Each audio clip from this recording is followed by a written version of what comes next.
오늘 설교 제목이 두 자예요. 애국. 한번 따라서 애국, 애국, 애국.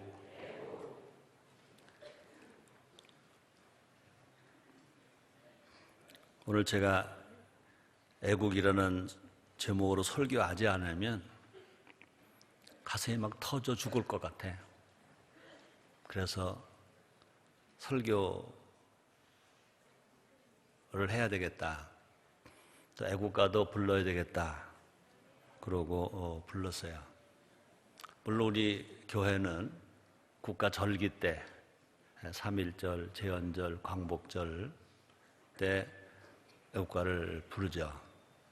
근데 오늘은 그런 절기가 아닌데도 부를 수밖에 없는 환경인 것 같아요. 그래서 지금 우리에게 제일 필요한 것 중 하나가 뭐냐? 애국입니다. 애국. 예수 믿고 구원 본 우리들에게는요, 두 나라가 있어요. 두 나라. 죽어서 가는 나라가 있어요. 어디죠? 천국. 천국이 우리나라예요. 아멘입니까? 또 살아서 사는 나라가 있어요. 어디죠? 대한민국. 대한민국 우리나라예요. 우리에게 제일 필요한 것은 구원이죠. 구원. 구원은 예수를 구주로 영접하고 믿으면 구원을 받아요. 그죠? 근데 구원받은 성도의 신앙은 뭘까? 신앙은 뭘까? 애국입니다. 애국. 하나님 우리 아버지시고 예수는 우리 구세주세요. 그리고 하나님이 정말 우리를 향한 그 뜻이 무엇일까? 예수님이 우리를 향한 그 명령이 무엇일까? 애국입니다. 마태복음 6장 33절에 보면 너희는 먼저 그의 나라와 그의 의를 구하라. 그리하면 이 모든 것을 너에게 더하시리라 그랬습니다.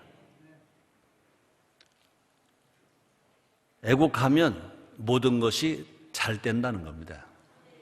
애국하면 하나님은요, 모든 것을 더해 주신다는 것입니다. 그래서 우리 인천 순복음교회는요, 성경에서 7효를 찾아서 그렇게 살자 그러는데 7효 중에 5번째가 뭡니까? 나라사랑.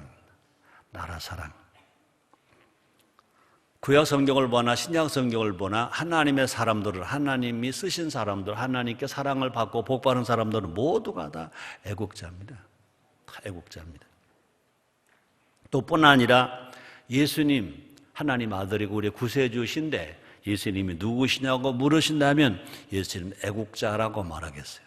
애국자이십니다. 예수님 마음에 항상 나라가 있었어요. 나라.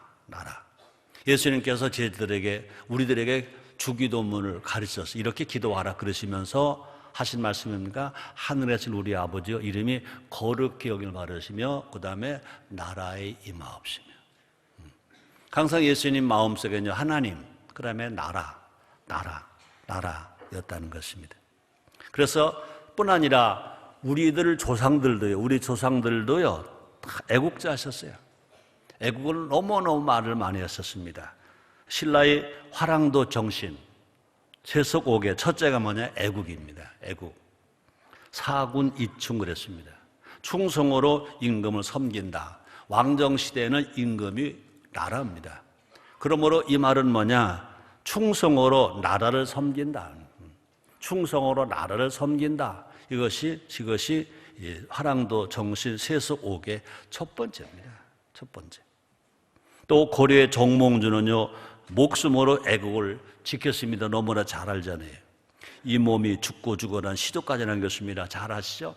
이 몸이 죽고 죽어 100번 고쳐주고 백골이 진토되어 넋이라도 있고 없고 님 향한 일편단심이야 가실 줄이 있어요. 그때는 공민왕을 말했습니다. 그러나 그때 왕정시대니까 왕이지만 우리는 지금 자유주의 민주국가잖아요. 그러니까 이 말을 어떻게 봐야 됩니까? 나라 향한 일편단심이야 가실 줄이 있으랴. 나라를 향한 일편단심이야 가실 줄이 있으랴. 이렇게 시를 썼습니다. 우리가 너무나 존경하는 충무공 이순신 장군도요. 충무공 이순신 장군도요. 뭐가 먼저였습니까? 애국이 먼저입니다. 애국이 있기 때문에 유명한 이순신 장군이 되신 것입니다. 또 뿐 아니라 우리가 존경하는 안중근 의사도요, 마지막 순간까지 나라를 생각했습니다. 그분이 가지고 100년 됐었죠, 금년이. 근데 안중근 의사의 유언을 제가 한번 읽어드리겠습니다. 사나이 대장부로 세상에 태어나서 적을 무찌르려 의지를 쌓았더니 이제야 뜻한 대로 좋은 때를 만났구나. 때가 영웅을 만드는가, 영웅이 때를 만나는가. 북쪽 바람 차기도 하나 내 피는 뜨겁구나. 쌓였던 원한을 한번 털어놓으면 어김없이 꼭 도적을 잡으리라. 우리 동포 형제 자매들아, 이 공업을 잊지 말라. 만세 만세 만세, 대한독립 만세. 와. 이 시간 애국에 대해 함께 알아봄으로 말미암아 우리 모두가 다 죽어서 갈 천국 나라, 살아서 사는 대한민국 나라의 애국자가 됩시다. 아멘. 자, 그럼 뭐가 애국인가? 첫째, 복음화가 애국이다. 한번 따라하시겠습니다. 복음화가 애국이다. 그렇습니다. 애국적 애국이 뭐냐? 복음화인 것입니다. 복음화보다 더 큰 애국은 없는 것입니다. 우리 국민이 다 구원받아야 됩니다. 5천만 국민이 다 구원받아야 될 것입니다. 하나님 아들이여 하나님을 아바 아버지로 부르며 하나님의 사랑을 받으며 하나님의 은혜를 받으며 함께 복을 받고 누리며 살아갈 것입니다. 하나님 나라에 하나 영광이 임해야 될 것인데 대한민국 우리나라에 대한민국 우리나라에 하나 영광이 임해야 될 것입니다. 경제 성장 필요합니다. 복지 정책이 필요합니다. 더 급한 것이 뭐냐? 더 필요한 것이 뭐냐? 복음인 거, 복음. 복음인 것입니다. 한번 따라하시겠어요? 복음. 복음은 하나님의 기쁜 소식인 것입니다. 복음을 들으면 믿음이 생깁니다. 믿으면 구원받습니다. 구원받아 하나님의 아들이 됩니다. 믿는 적 능치 못함이 없다고 그랬습니다. 믿음으로 기도할 때 기적이 일어납니다. 믿음으로 살 때 하나님의 영광 나타낼 수 있는 삶의 변화가 일어나게 될 것입니다. 그래서 복음은 뭐라고 그랬습니까? 복음은 살리는 능력이다. 한번 따라하시겠습니다. 복음은 살리는 능력이다. 로마서 1장 16절 17절 이렇게 말씀하십니다. 내가 복음을 부끄러워하지 아니하노니 이 복음은 모든 믿는 자에게 구원을 주시는 하나님의 능력이 됩니다. 첫째는 유대인에게요, 또한 헬라인에게로다. 복음에는 하나님의 의가 나타나서 믿음에 이르게 하나니 기록된 바 오직 의인은 믿음으로 말미암아 살리라 함과 같으니라. 복음은요, 우리에게 구원받는 믿음을 주십니다. 또 복음은요, 우리에게 살아나가는데 능력과 권능과 변화의 능력이 된 복음이라는 것입니다. 예수님도요, 이 땅에 뭐하러 오셨습니까? 복음을 전하러 오셨습니다. 예수님 땅에 뭐 하셨습니까? 복음을 전하셨습니다. 예수님은요, 유대 나라와 또 유대인을 사랑하셨습니다. 예수님은요, 유대 나라에 태어나셨습니다. 그래서 예수님은요, 유대 나라 얼마나 사랑하셨던지 예루살렘에 닥칠 멸망 때문에 우실 정도로 사랑하셨습니다. 여러분, 나라를 위해서 얼마나 우십니까? 나라의 복음을 위해서, 나라의 평안을 위해서, 나라 안보를 위해서 얼마나 많이 기도하십니까? 예수님은요, 뭐 하셨다고요? 우셨다 그랬습니다. 내가 억울하다고 우는 것보다, 내가 슬퍼서 우는 것보다, 내가 배고파서 우는 것보다, 그죠? 내가 나라를 위해서 운다면 그 눈물의 가치가 얼마나 귀하겠습니까? 예수님은요, 유대인들의 소원이 해방임을 잘 아셨습니다. 근데 예수님은요, 유대를 해방시킬 힘도 있으셨습니다. 근데 예수님은 그런 상황에서요, 뭐 먼저 하셨습니까? 복음을 먼저 전하셨다는 것입니다.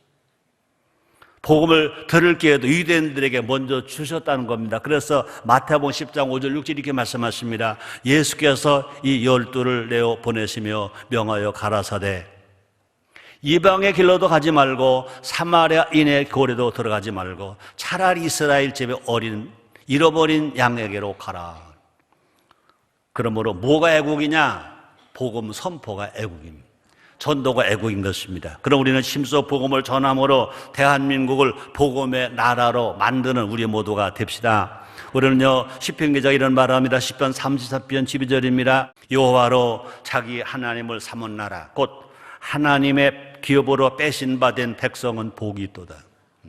하나님의 백성이 되면, 하나님의 자녀가 되면 그 나라가 잘 된다는 것입니다. 그러므로 우리 힘으로는 될 수 없습니다. 그러므로 할 일이 뭐냐? 우리가 복음을 전해서 우리 민족에다 예수 믿고 구원받고 민족 복음화가 되었을 때 하나님으로부터 빼신 바 된 백성이 되었기 때문에 하나님으로 복을 받아서 부강한 나라, 건강한 나라, 안보가 선 나라가 될지를 믿습니다. 그러면 이런 일들은요, 우리의 생명을 바쳐서라도 우리나라 대한민국을 복음할 것을 성경은 가르쳐 줍니다. 그 중에 나오는 인물 중에 구약의 모세가 그랬습니다. 신약에서 바울이 그랬습니다. 자 볼까요? 출애굽기 32장 32절입니다.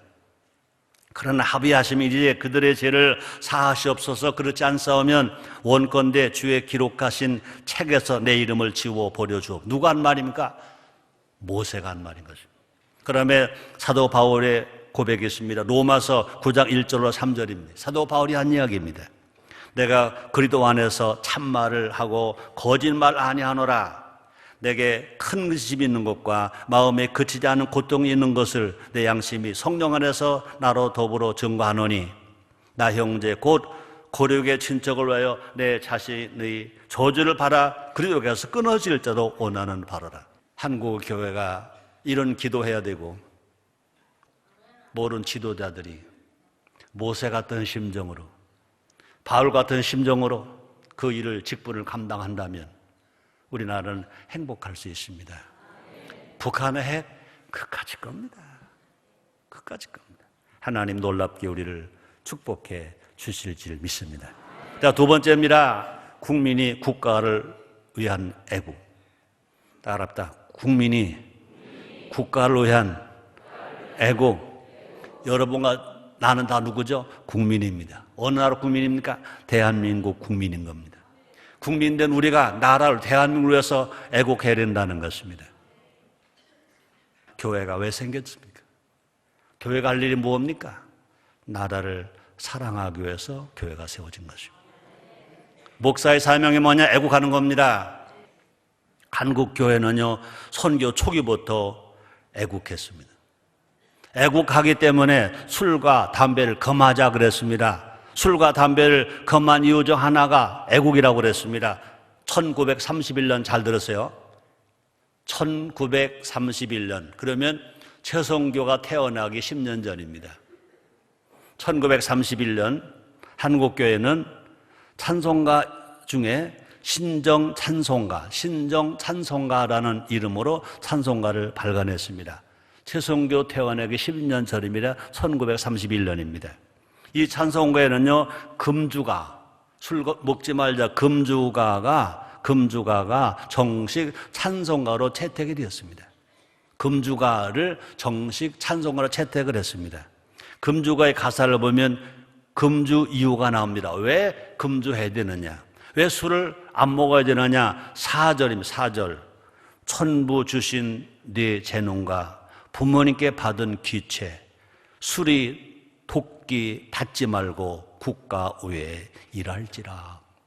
하나님으로 받은 은사, 하나님으로 받은 달란트를 가지고 또 부모님으로 받던 귀한 몸을 가지고 술 먹어서 망치지 말고 그 귀한 몸을 가지고 국가 위에서 일하라. 멋지지 않습니까?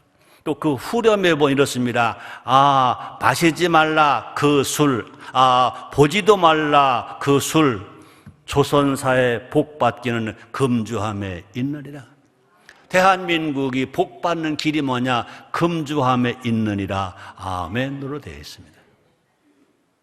술 끊고 나라 위에 일하라는 겁니다. 술 끊고 나라 위에 일하라는 겁니다. 그것이 찬송가 가사입니다. 찬송가 가사. 금주할 때 나라가 복받는다고 찬송합니다. 그러면 한국교회는요, 선교 초기부터 나보다 누가 먼저냐? 나라가 먼저였습니다. 나보다 나라가 먼저. 나라가 먼저. 우리는요, 에스더를 생각해 봐야 합니다. 구약에서 죽으면 죽으라는 자세로 나보다 국가가 먼저를 애친 한 여성 볼까요? 에스더 4장 16절입니다.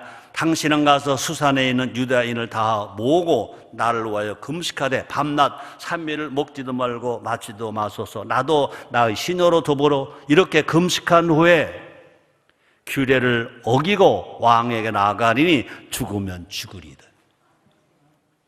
이게 신앙입니다. 우리 국가는요 하나밖에 없는 대한민국입니다. 이 땅에서 사는 나라, 이 땅에 사는 나라는요 하나밖에 없는 대한민국입니다. 그러므로 우리나라 대한민국을 사랑해야 할 것입니다. 우리는 대한민국을 위해서 일해야 될 것입니다. 또 대한민국을 위해서 우리는요 기도해야 될 것입니다. 그래서 바울은 말을 합니다. 디모데전서 2장 1절 2절에 이렇게 말합니다. 그러므로 내가 첫째로 권하노니 모든 사람을 위하여 간구와 기도와 도구와 감사하되 임금들과, 여기서 임금들은 뭐냐, 왕정시대는 임금이 왕입니다. 그러나 지금은요 자유민주국가니까 이제 국민입니다. 나라인 것입니다. 그러므로 나라와 높은 지혜는 모르는 사람을 위하여 하라. 이는 우리가 모든 경건과 단정한 중에 고요하고 평안한 생활을 하려 함이니라. 우리는요 노래합시다. 애국을 노래합시다.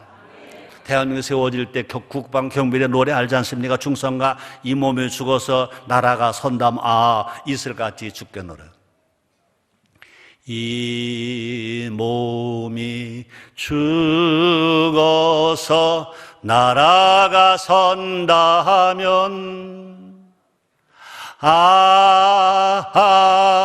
이슬같이 죽겠노라. 우리 아버지들이, 우리 작은 아버지들이, 우리의 누나들이, 또 여러분 중에 남편들이, 여러분의 아들들이 이 노래 부르고 그렇게 공산당을 없이 하기 위하여, 나라를 지키기 위해서 싸우다가 죽었기 때문에 우리가 지금 이만큼 살고 있는 거잖아요. 국민의 애국심이 나라의 미래다 그랬습니다. 국민에게 애국심이 없으면 나라 미래가 없습니다. 국민에게 애국심이 있으면 어떤 환경이 와도, 아무리 어려움이 와도 나라는 발전합니다. 그러나 반대로요, 국민에게 애국심이 없으면 환경이 아무리 좋아도, 미국이 아무리 도와주려고 하더라도 나라의 미래는 없는 것입니다. 세 번째입니다. 국가가 국민을 위한 애국. 그렇습니다. 국민만 국가에 애국하는 것이 아니라 국가가, 정부가, 대통령이, 국회의원이, 산부의 요인들이, 지도자들이 국민을 위한 애국을 해야 된다는 것입니다. 우리나라의 정부, 정당, 지도자들은요, 이 구약 성경에서 요나단을 배우면 참 좋겠어요. 요나단은 누굽니까? 사울 왕의 아들입니다. 다윗이 없으면 요나단은 사울 왕의 뒤를 이어서 왕이 되는 겁니다. 그럼 요나단 입장에서 보면요, 다윗은 어떻게 보냐, 원수의 원수, 눈에 가시입니다. 그래서 항상 사울 왕이 그 다윗을 죽이려고 하는 것도 이 때문이었습니다. 자 볼까요? 사무엘상 20장 31절입니다. 이새의 아들이, 이새가 누굽니까? 다윗의 아버지잖아요. 이새의 아들, 그 다윗이 땅에 사는 동안은 너와 네 나라가 든든히 서지 못하리라. 그러니까 사울 왕이 아들 요나단에게 말합니다. 너도 못 살아. 또 아버지 사울 왕의 왕통을 이은 우리 나라도 든든히 못해. 그런 적 이제 보내요. 그를 내게로 끌어오라. 사울 왕의 아들 요나단에게 말함, 요나단에게 말함, 너 끌어와라. 뭐라고 그래요? 그는 죽어야 할지라. 내가 죽였게. 그래 너 왕 삼아줄게. 그렇게 아버지가 말합니다. 그러나 요나단은 따라다. 그러나 요나단은 다윗을 보호합니다. 왜요? 자기의 왕권보다 나라를 더 사랑하니까. 요나단 자기가 왕 되는 것보다, 자기 아버지 사울 왕을 오래 하는 것보다, 그 친구 다윗이 왕 되는 것이 나라가 더 든든해지니까, 나라가 더 바로 설 것 같으니까, 그래서 왕권보다 나라가 먼저이기 때문에 요나단은 친구 다윗을 죽이지 않고 피해서라도 살려준다는 것입니다. 우리 한번 생각해 볼까요? 선거 때마다 우리나라 정당들은 애칩니다. 나라를 위해서 일하겠다. 그럼 목소리를 애칩니다. 여당은 여당대로, 야당은 야당대로 그렇습니다. 국민을 잘 섬기겠다고 고개를 숙입니다. 우리 교회도 별사람 다 옵니다. 그러나 한번 따라서, 그러나 선거가 끝나면 달라지더라. 선거만 끝나면 달라져요. 그래서 당락이 앞장서요. 공약 실천은 뒷전이에요. 잘하겠다 온 정당들은 여당자랑 똑같아요. 정쟁으로 시간만 낭비해요. 민생법이 막 수백 건씩 600건 이상 담겨 있어요. 하나 처리 안 한대요. 예산안 처리도 할 생각 안 한대요. 정부는 국민과 동떨어진 정책을 놓을 때가 있다는 것입니다. 그런 것들이 다 나라를 위한 결정인지 자기 당을 위한 결정인지 우리는 헷갈릴 때가 많아요. 그분들이 국민을 섬기는 마음인지 정권력에 빠져 있는지 의심이 생겨요. 하나님은 국민에게 말씀하십니다. 로마서 13장 1절에 보니까 각 사람은 위에 있는 권세들에게 굴복하라. 권세는 하나님께 나지 않음이 없나니 모든 권세는 다 하나님 정하신 바라. 그래서 국민은요, 나라를 사랑하는 것이 애국이라고 성경이 가르쳐 줍니다. 또 하나님은요, 국민에게만 그렇게 말씀하지 아니하시고 정부와 정당 지도자들에게도 말씀하셨습니다. 로마서 13장 3절 상반절입니다. 관원들은 국가의 녹을 받는 관원들은, 국가의 세금을 가지고 생활하는 관원들은, 국회의원도 관원이고 장관도 관원이고 공무원도 관원이고 대통령도 관원이고 다 관원들은 선한 일에 대하여 두려움이 되지 않고 악한 일에 대하여 되나니라고 충고하십니다. 또 로마서 13장 4절 상반절에 보니까 그는 하나님의 사자가 되어 내게 선을 이루는 자니라. 하나님의 사자가 되어 내게 선을 이루는 자니라. 그렇습니다. 정부와 정당은요, 나라와 국민을 위해서 일해야 한다고 가르칩니다. 그래서 정부와 정당은요, 관원들은요, 첫째, 국민을 보호해야 됩니다. 또 국민을 행복하게 만들어야 됩니다. 그래서 국민의 안녕과 나라의 보호를 지켜야 된다고 말씀합니다. 따라 우리 모두 기도하자. 아멘. 우리나라 정당들이 정쟁이 아니라 정치를 하도록 기도합시다. 우리나라 정부가 국민 중심의 정책을 세우도록 기도합시다. 정치가 바로 서면 국민은 행복해진다. 정치를 바로 하지 아니하고 국민 행복을 아무리 노래해도 국민 행복은 안 온다. 정치가 바로 서면 국민 행복 시대가 올 줄 믿습니다. 또뿐 아니라 정책이 불명할 때, 나라 정책이 불명할 때 나라가 부강해질 줄 믿습니다. 오늘 결론입니다. 오늘 설교 제목이 뭐죠? 애국. 우리 모두 애국자가 됩시다. 아멘. 우리는요, 하나님 나라 애국자. 우리는 죽어서 갈 천국의 애국자. 아멘입니까? 또뿐 아니라 우리는요, 대한민국 나라 애국자. 살아서 사는 우리나라 대한민국 애국자. 국민도 애국자, 정부도 애국자, 정치인도 애국자, 기업인도 애국자, 또 종교인도 애국자. 하나님이 기뻐하시고 역사가 기억하게 될 줄 믿습니다. 우리가 구원받고 은혜 받고 그냥 잘 먹고 잘 살다 가면 하나님을 기쁘시게 못해요. 그러나 정말 하나님 나를 사랑하고 조국 나라 사랑하고 애국자로 살면 하나님 기뻐하시고 역사가들이 기록할 것이고 후손들이 기억할 것이고 우리는 모두가 다 멋지게 살다가는 인생이 될 줄 믿습니다. 한번 따라하실 애국, 애국, 애국, 애국합시다. 성령이 도우실 겁니다.